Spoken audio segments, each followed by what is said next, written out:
ఎదిగిన కొద్దీ ఒదగమని అర్థమందులో ఉంది.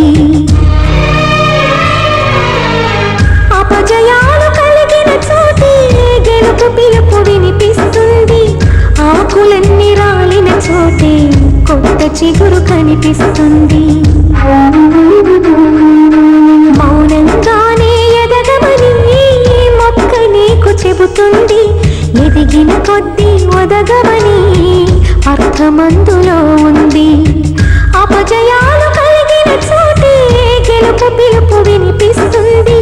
ఆకులన్నీ రాలిన చోటే కొత్త చిగురు కనిపిస్తుంది.